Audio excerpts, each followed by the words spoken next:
political debates in this country are one thing, and then there are moral debates, and we're in a moral quagmire right now, and it's by our own choosing because people are they're not engaging in critical thinking at all. They take whatever they hear online as gospel and they just go with it, and they've selected teams.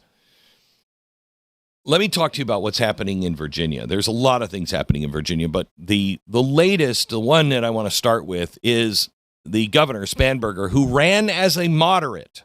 I'll have you know.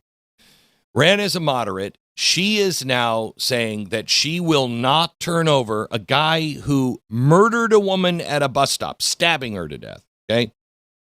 Will not turn him over to ICE because they need a warrant. Can I ask you, and this is an honest question, why, for the love of Pete, are the Democrats so intent on protecting murderers, rapists? This guy had been scooped up off the street in Fairfax County. The police knew who this guy was because they had arrested him so many times. He had been arrested like 40 times. One of them was for rape. And they let him out on the streets. Returned him to the streets because they want to protect him and his rights. Excuse me? And so he wasn't deported. And now he's not only raped, he stabbed a woman to death. And Spanberger thinks that this is in her best interest. Honestly, I mean, that's really callous of me and cynical. You know, I'm thinking immediately to politics. She thinks it's in your best interest to let this guy out on the street. And I really don't understand. Immigration policy can be really, really complicated. Border enforcement, complicated, okay? Work visas, asylum laws, all of that stuff. But in this case, it is not complicated at all. A woman standing at a bus stop, a normal American moment, waiting for the day to begin, waiting for a bus, and she's stabbed to death. And this isn't somebody who just slipped through the cracks one time. A guy who had been arrested again and again and again, more than 40 charges, assault, rape, and now murder, stabbing. 40 warnings that something was deeply wrong here. Can I ask you, if it is not the government's job to protect, what is their job? Because they weren't protecting you or this woman or anybody in Virginia. They weren't protecting any American by putting him back on the street. Now, here's the question that every single American should be asking. And I mean this honestly. What possible justification exists for keeping somebody like this in our communities? Can you give me one single explanation that is logical, that is not evil, quite honestly? Why? This is not an illegal immigrant that came here to make a better job working construction, make a better life for his family. That's not this story. It's not a family that crossed the border looking for opportunity. This is a violent criminal who has conducted violence, raped a woman on the streets of Virginia. Let go. Then he gets out. He stabs another woman. Not a surprise. And now stands accused of murder. But once he gets out, they're going to put him back on the street. I sincerely want to ask all of the politicians who believe this, clear and calmly, I want to ask you, what is your argument for protecting him? What is your moral reasoning here? What principle says the safety of American citizens should come second? And forget that he's even illegal. Let's just say he's a standard old, born in the USA rapist and stabber. What possible reason? Because government exists to protect your rights. This is to protect you. Before healthcare, before education, before social programs, government exists to protect the innocent. That is your first job. That's your sacred duty. And if you can't do those things, why, hey, what are you doing? Why aren't you doing those things? And why should you even have a job? What's more important than that? If somebody enters this country illegally, okay, we can debate. And then commits violent crimes, we can debate. We can? How?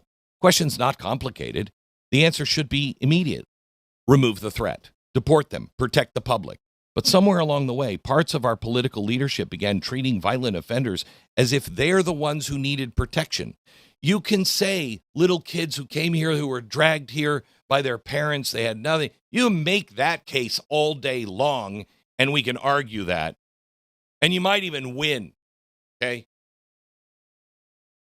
But I really would like to hear the argument on this one. Really. I mean, I'm left asking a really simple question. Who are you actually working for? The murderer or the mother waiting at the bus stop? Which one? The mom or the murderer? I know it's tough. They both start with M. Every time a violent offender is released back into the community and you have a way to remove them by deporting them, every time the charges are dropped, every time the bureaucratic excuse delays the removal, the risk is not theoretical. This is not a one-off. We're seeing this over and over again. The threat is real. A family loses her daughter. A husband loses her wife. Children lose a mom. And every single bit of it was preventable. All of it. All of it. There are some things that we can't prevent. This we can. Are we a nation of laws? Are we a nation that actually cares about its citizens? You know, the Constitution protects the accused. It protects due process, and it should. But due process was never meant to become a revolving door for violent predators. Are you out of your mind? When somebody shows you 40 times who they are, you believe them. And you remove them from the society that you were elected to protect and serve. How is this controversial? How is this partisan at all? This is not ideological. This is common sense. You wake anybody up in any country in the world that understands freedom and right and wrong and ask them, hey, this guy just murdered somebody. They were arrested before for raping somebody. They've assaulted people 40 different times. They shouldn't be here in the first place. Should we keep them around, or should we turn them into the government and have the government deport them? From a dead sleep, everybody knows the answer to that one. And if you're a politician and you can't immediately see violent criminals who are here illegally should be removed immediately, you have forgotten the most basic responsibility of public service. Protect the people. This woman at the bus stop, she wasn't a political talking point. She was a mom. She was a human being. She had a life. She had people who loved her. And tonight, those people remain, and there's an empty chair at her table. So again, I would like to ask, now I know I'm not going to get a question because nobody on the other side wants to come on this program, because I'll ask you calmly, rationally, and morally, what possible justification exists for protecting somebody like this instead of protecting the American people? That mother, if there is one, I think the country deserves to hear it. The country is starving to hear it. If you have some enlightenment, share it with the people. But you don't share it with the people because there is no such thing as any enlightenment on this one.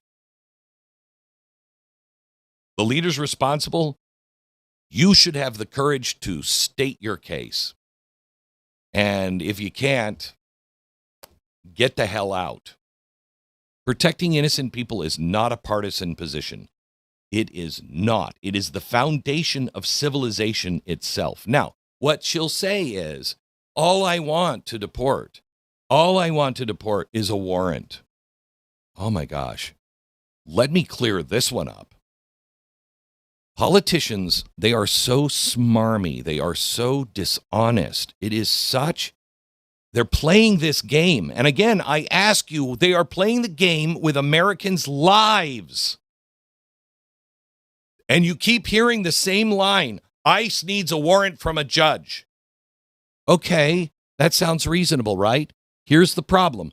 People don't understand, and they know you don't understand this. Immigration enforcement is not criminal law. When the FBI arrests somebody for murder or robbery, yes, they need a criminal warrant from a judge. One reason why you don't have this going through a judge is because you have 20 million people and not enough judges. But let's go back. This isn't done out of haste. This is immigration enforcement, and it is civil law. And Congress designed it differently. This just didn't happen under Trump. They didn't just stop issuing warrants under Trump. They've never had warrants from a judge, ever. They have what are called administrative warrants, authorized by federal law and issued through the Department of Homeland Security. And it's not some unusual loophole. Federal agencies operate this way. Do you think the IRS has to go to a judge? I wish they did, but they don't. IRS can compel records without a criminal warrant. The SEC can enforce civil violations without a warrant from a judge. The EPA can issue enforcement orders. They can come in and shut your factory down without a judge ever looking at it. Why? Because it's administrative. It's civil.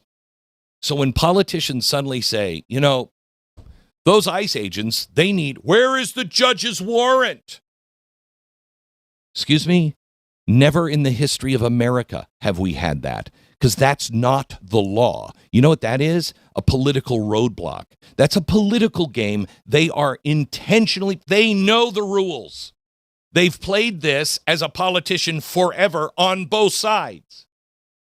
But they know they're counting on you being so stupid and all of your friends being so stupid that you'll never figure this one out. Well, you figured it out. Instead of holding somebody safely inside a jail where ICE can pick them up, they're free to go out and stab people to death. Then ICE has to go out and hunt them down again in neighborhoods and communities, which causes all kinds of problems. It's more dangerous, it's less effective, and it makes absolutely no sense, and it has never been this way in the law. This isn't about the Constitution and your rights, okay? It's not. This isn't about due process. This is about local politicians deciding they do not want to cooperate with federal immigration enforcement, so they create a new requirement that does not exist in federal law, nor has it ever. Why? I mean, I can see, hey, little Jose, he has nothing to do. He just wants school, and mom and dad, they're working, they're busting their butts. I know people like that. Okay, we can talk about that. We're not talking about this. We are talking about people who have raped, assaulted, murdered. I mean, we have the right to ask a very simple question. Again, who are you protecting, Democrats? Who are you protecting? You're not protecting the innocent. Don't create a new excuse on why dangerous people were released back into our community when it is a lie. We can disagree, but stop lying to us.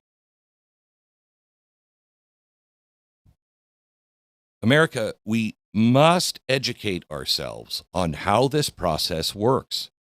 Because if we don't, if we are not educated, the press is not standing up to educate you. The press is not telling you the truth. They're standing with them. Yeah, where's that judicial warrant? There's never been a system of judicial warrants for this. Ever. In the history of America. Ever. I just want the answer to the one question. Who are you protecting? Why are you standing to protect a murderer of a mother at a bus stop instead of the mom. Why? Thank you for thinking for yourself and being part of a movement, because that's really what all of this is. If you want the full story, you want to go deeper, go to blazetv.com/Glenn. Go there right now, sign up, no interruptions, just the truth, uncensored and unfiltered. Don't just watch, take a stand. And I'll see you over there in a minute.